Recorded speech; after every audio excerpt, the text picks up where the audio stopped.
and welcome to the Cards by Kendra 1000 subscriber celebration video hop and giveaway.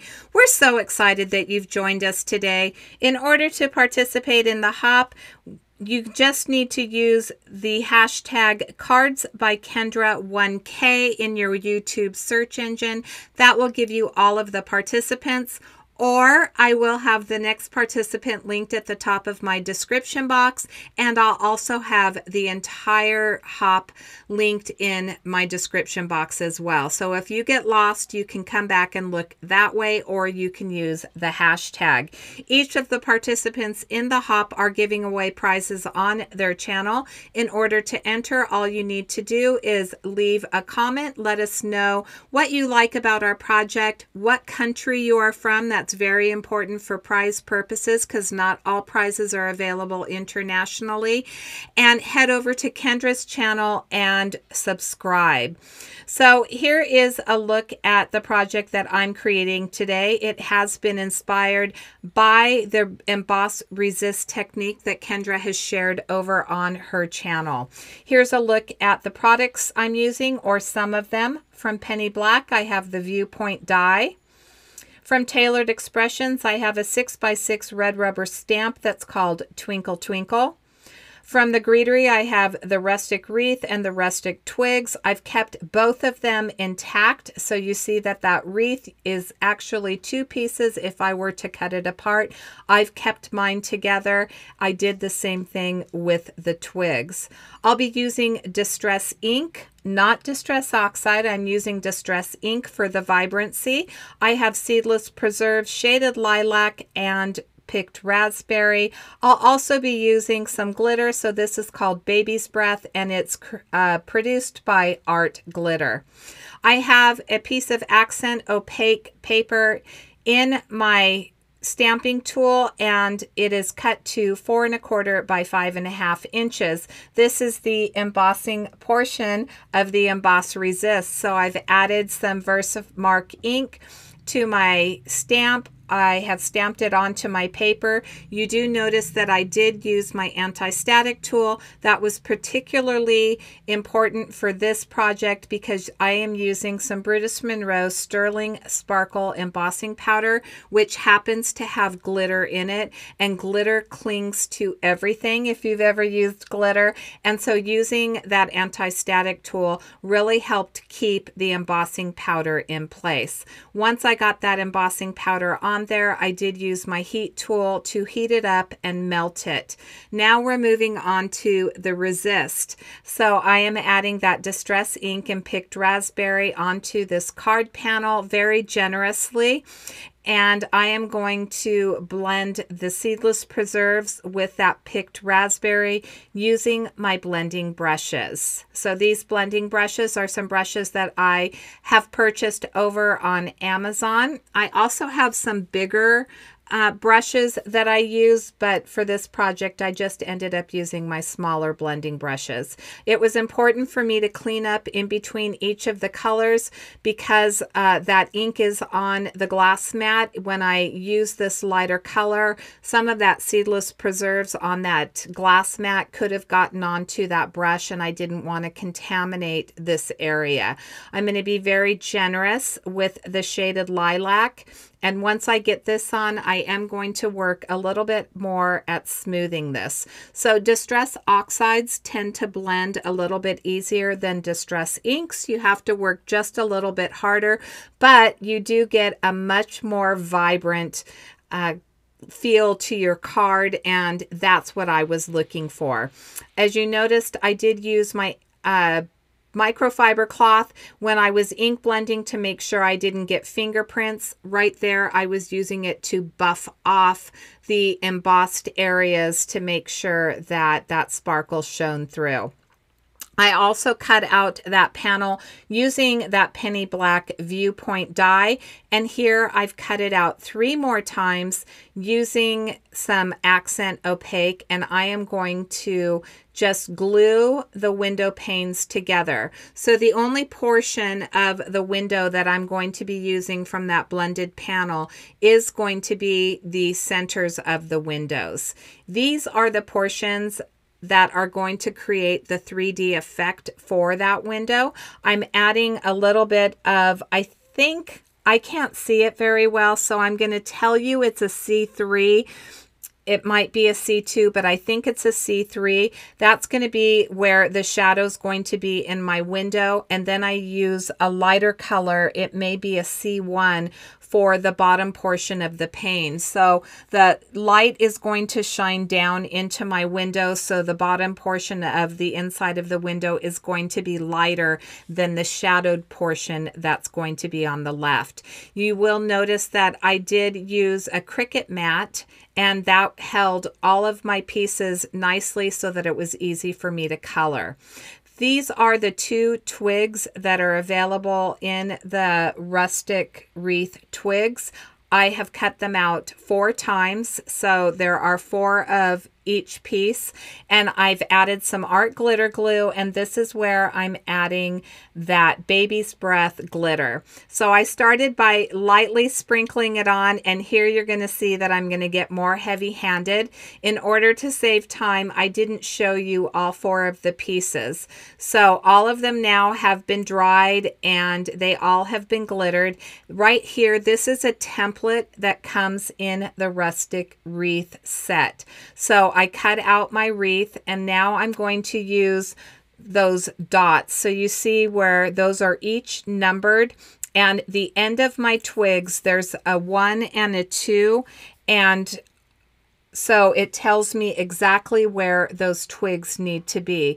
So for the first dot, I put the end of the twig. You can notice it, the end of the twig on that purple area. And then I took twig number 2 and I put it at the end of kind of like that orangish color. Then I go back to twig number 1, and I'm going to place that end where the yellow dot is, and then I'm going to line up twig number 2 and so forth. So all the way around, it just helps you with the placement. Each of the twigs are slightly different, but you can see as I lay them on the wreath that they match up to the shadow of it nicely. So I'm going to go all the way around. You'll notice that I'm not adding glue anywhere but to the edge of my twig. I choose not to glue mine all the way down. I do this quite frequently when I'm working with foliage. I like to leave a little bit of fluff. So I'm just going to glue down the bottom or the end of the twig and leave the rest of it loose. And this will be my last one. And then we're going to move on to creating our bow. I did leave this in because I get a lot of questions about some of the bows that I make. This is called a bow it all. It's by Zutter, and I have lined up 2 of my pegs. There's lots of videos on this. I have my ribbon, and I'm just going to create a figure 8 5 times. So I have a longer piece on the left side. I made sure to leave a long tail over there because right there you can see I'm going to bring it over the top once I finish with my 5 figure 8s, and then I'm going to tie a knot, which is I have to do very carefully with my fingernails. Right here, you want to make sure that you have everything placed where you want it. So what I'm doing is where some of those loops are overlapping, I'm straightening those out. Before I tie my knot, I made sure that the knot was in the center of my bow, so you do have a little bit of wiggle room to move that. Once I get it in place, I create that tension, and then here I very, very carefully and not so eloquently finish off that knot. I'm going to line both of these up. I do leave a little bit longer of a tail than I think I need because it's much easier to trim it down a little bit than to have it too short. So now you can see the beautiful bow that I have. I'm going to use some art glitter glue, and I'm going to use my reverse tweezers to hold that in place for just a little bit, and that will give it a chance to dry and help keep it in place. Now you could also use some hot glue with that. I didn't show this cottage cut woodland Christmas die. It does have the foliage that I'm using right here, so I did take some sponge sugar and I colored up the poinsettia, and then I have a couple pieces of holly leaf, and I did use the sponge sugar and the shaded lilac on that. And finally, I'm going to bring in some berries, and I used the sponge sugar on the berries, but then I took a little bit of glitter and I added that to the edges of the berries. So that's where all of that foliage comes from. And then we need to start putting our card together. So I'm going to get everything in place, and I'm going to start with my stacked window dies. I do have an A2 size top folding card base, so this is 4 1/4 by 5.5 inches. I'm going to center my window panel. Very important, I did not add any glue to the top of that window pane, so I only added glue to 3 sides.